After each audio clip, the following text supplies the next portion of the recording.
Amigos, me da muchísimo gusto dar la bienvenida a Eugenia Chávez, esta doctora maravillosa, que bueno, es doctora de cabecera, adorada, comprometida y sabe mucho. Gracias, y merece querida. respeto. No, la verdad es que eres lo máximo. Público, querida. Eres lo máximo. Mucha gente conoce a esta señora divina. Yo, pues, me conociste muy jovencita a mí, Sí, que tendría hace 18 años, por ahí. sí. Desde entonces hablaba hasta por los codos y entonces ella me checa mi gargantita. Pero además han ido contigo grandes personalidades, cantantes. Platica, presúmeles un poquito, presume un poquito. Sí. Bueno, yo soy médico especialista en foniatría y audiología, para el público lo platico, y me dedico muy especialmente a lo que es la voz artística, pero también hago entrenamientos personales a personalidades, líderes religiosos, políticos que necesitan mantenerse con un buen nivel de voz, por ejemplo, cuando están en candidaturas, cuando están en promociones. Porque hablan tanto que o se cuando quedan... están en giras de 60 conciertos, Imagínate. como Ricardo Arjona o Yuri y demás. Entonces tienen que estar con un entrenamiento y con cuidados médicos especiales para que no se lastimen más.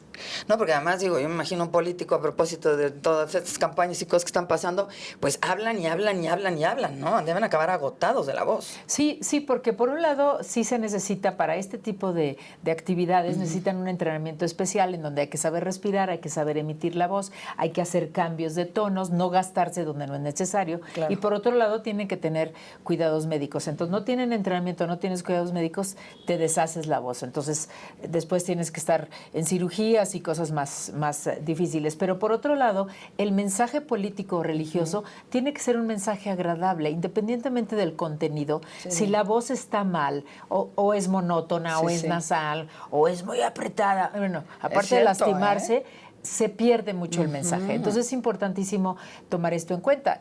Por ejemplo, otros profesionales de la voz, como los maestros, bueno, con más razón, ellos tienen que tener mucha resistencia, porque a veces hablan diariamente 6 a 8 horas. Los Oye, y a lo mejor esto ni al caso viene, pero ¿y por qué? ¿Sí es cierto que hablamos más las mujeres que los hombres? No, la realidad no, es que hablamos un poquito más rápido, pero bueno, no. ¿No hablamos más? No se considera que se hable más. Lo que pasa es que nuestro tipo de actividades es más de diferentes cosas. Por ejemplo, estamos en casa, estamos en la oficina, en el caso tú eres conductora, entonces todo es hablar. Pero la realidad es que cuando los señores están juntos, o los jóvenes también hablan, varones también hablan mucho. Sí, exacto. pero nosotros sí tenemos múltiples actividades y muchas son verbales. Y por otro lado, nosotros, por nuestro mismo carácter hormonal, nosotros tenemos otro tipo de voz. ¿Por qué? Porque nuestras cuerdas son más pequeñas que las de los hombres, pero aparte tenemos la posibilidad de emitir tonos más agudos.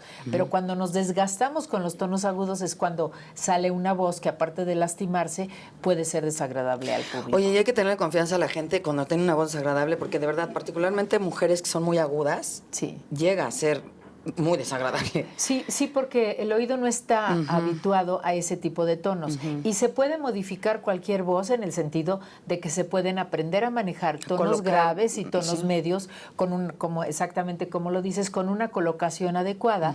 Porque si siempre estamos hablando así, llega un momento en que nadie nos va a aguantar. Como pitufín. Exactamente. Entonces, esto es muy importante, que la gente sepa que la voz se puede mejorar, que la voz se puede educar, y además, bueno, que la voz avisa de muchas enfermedades.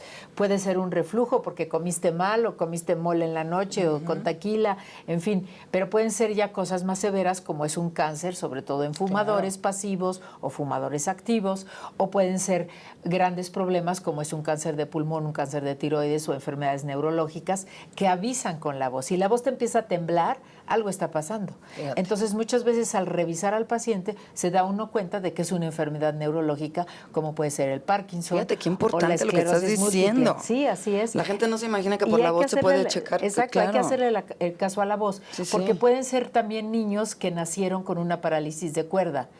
Y no, pues mi niño es ronco desde que nació, bueno, pero algo está pasando. Claro. Porque los niños sí tienen que ser agudos. ¿Desde qué edad habría que checar a un niño? Porque eso es también importante saber. Si hay cambios, o sea, el niño preferentemente debe ser brillante su voz, clara y aguda. No tan aguda que esté demasiado tipluda, pero sí aguda. Y si el niño tiene cambios, hay que estarlo checando. Las endoscopías actualmente son muy sencillas. Hasta los niños de 2 años se dejan, siempre y cuando les des paleta, se dejan revisar muy bien las cuerdas vocales. Paleta, vas a ver. No, la verdad es que es molestito, pero no doloroso, ¿eh? No, para nada. Esto que me Es haces un que poco, metes la camarita, ¿no? No, y por la boca se mete mucho. Son endoscopios que son más delgados que la paleta. Ajá. Entonces a los niños se les dice, pues la paleta es más gorda, entonces si quieres paleta te cae muy bien el endoscopio. Hasta psicóloga. Exacto. Sí, sí. Y bueno, para los adultos a veces hay un poquito de reflejo, se puede poner un poco de anestésico, es por boca. También hay una endoscopia por nariz, esa más que nada nosotros en el Centro de Foniatría la usamos para la nariz, no tanto para las cuerdas, porque la óptica es muchísimo mejor con el endoscopio de boca.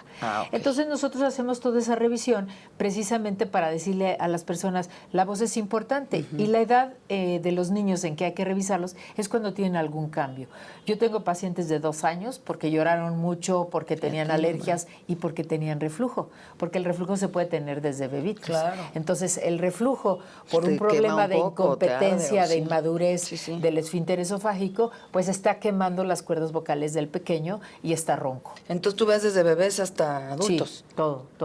Mira qué ¿Por qué? interesante. Porque las cuerdas, al estar en medio del cuello, pues nos avisan de problemas abajo, que es el estómago y los pulmones, o arriba, que es la nariz, las anginas y las adenoides. Entonces están en una situación muy crucial y lógicamente también toda la situación hormonal de la mujer, volviendo a la mujer, sí hace que tengamos más fragilidad, porque nosotros no tenemos tanta cantidad de ácido hialurónico en las cuerdas como los hombres. Entonces nosotros nos lastimamos más fácilmente y no tanto porque seamos gritonas o que hablemos mucho, sino ya sino oyeron, es porque caballeros, para que ya no nos tenemos, digan. pero tenemos la ventaja de que somos las voces más bellas porque tenemos agudos bellísimos. Exacto.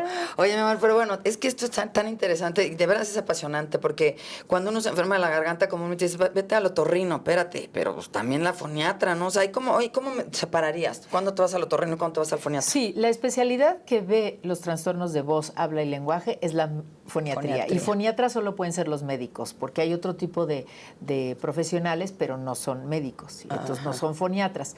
Y el otorrino es para ver cuadros agudos que no tienen que ver con la voz o con la audición.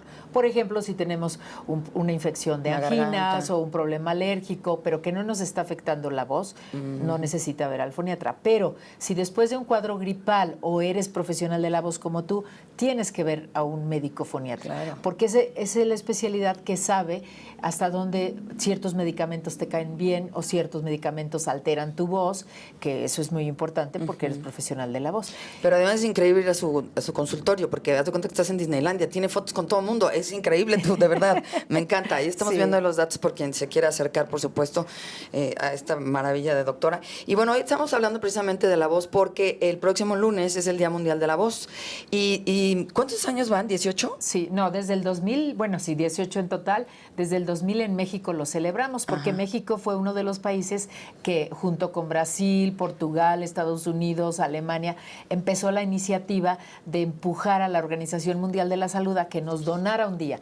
En el 2002 se hace ya efectiva esa donación, entonces todos los 16 de abril es el Día Mundial de la Voz. Y México, que tiene grandes voces maravillosas como la tuya, querida, cuando te cuidamos bien, realmente es pionero en todo esto. Entonces, tenemos grandes eventos y cada vez más las instituciones, tanto privadas como públicas, nos apoyan para difundirle a toda la población que habla, que es toda, niños, adultos y medianos, que es importante hacerle caso a la voz, que si la voz te cambia en tu color, es decir, que si se pone velada, rasposa, opaca, o te cansas de hablar, o cambiaste de tonos de repente, o tienes de repente una voz rara, que no era la tuya, entonces hay que ir rápidamente al médico fonético.